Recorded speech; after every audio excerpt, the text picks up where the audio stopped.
पंतप्रधान नरेंद्र मोदींची अराजकीय मुलाखत घेतल्यापासून चर्चेत आलेला सबसे बडा खिलाडी अक्षय कुमार आता चांगलाच वादात सापडलाय। मतदान न केल्यामुळे ट्रोल झालेल्या अक्षय कुमारला अखेर आपल्याकडे कॅनडाचा पासपोर्ट असल्याचं कबूल करावं लागलं। पण भारतीय नागरिकत्वाच्या मुद्द्यावरून मला विनाकारण ट्रोल केलं जात असल्याची खंत अक्षय कुमारने ट्विटरवरून व्यक्त केली। कभी कभी कोई क्रिटिसाइज करता है छोटी छोटी बातों को, जैसे कि आप कल वोटिंग नहीं करी थी आपने। चलिए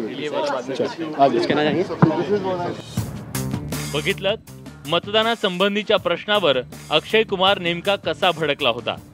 मतदानाचा प्रश्न टाळल्यामुळे नेटिझन्सनी अक्षय कुमारला सोशल मीडियावर चांगलंच ट्रोल केलं। एवढंच नाही तर त्याचा टोरंटो मधला एक जुना व्हिडिओ काढून सोशल मीडियावर तो व्हायरल केला। And I must tell you also one thing. This is my home. Toronto is my home. After I retire from this industry, I'm going to come back here and stay here.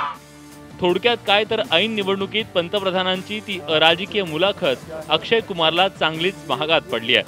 अशातच त्याने मतदान न केल्यानं netizens फक्त त्याच्या नागरिकत्वाचा मुद्दा उपस्थित करून थांबले नाहीत, तर त्यांच्या देशप्रेमावरही ट्रोलर्सनी भलं मोठं प्रश्नचिन्ह उपस्थित केलंय।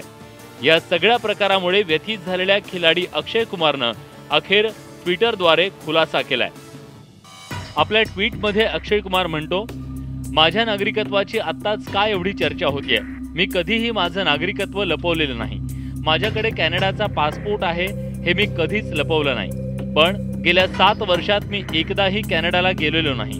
मी भारतातच काम करतो आणि इथंच सगळे कर भरतो, तरीही माझ्या नागरिकत्वाची चर्चा होते।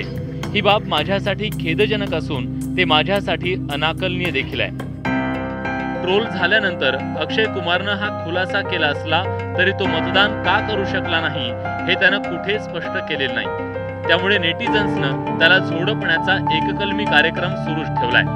एवढंच नाही तर नेटिझन्सनी आता त्याच्या कॅनडाच्या ऑनररी सिटीजनशिप बद्दलही प्रश्नचिन्ह उपस्थित केलंय। पाहुयात या सगळ्या वादावर अक्षय कुमार प्रत्यक्ष समोर येऊन नेमकं कधी स्पष्टीकरण देतोय। Bureau report, news 18 Lokmat, Mumbai.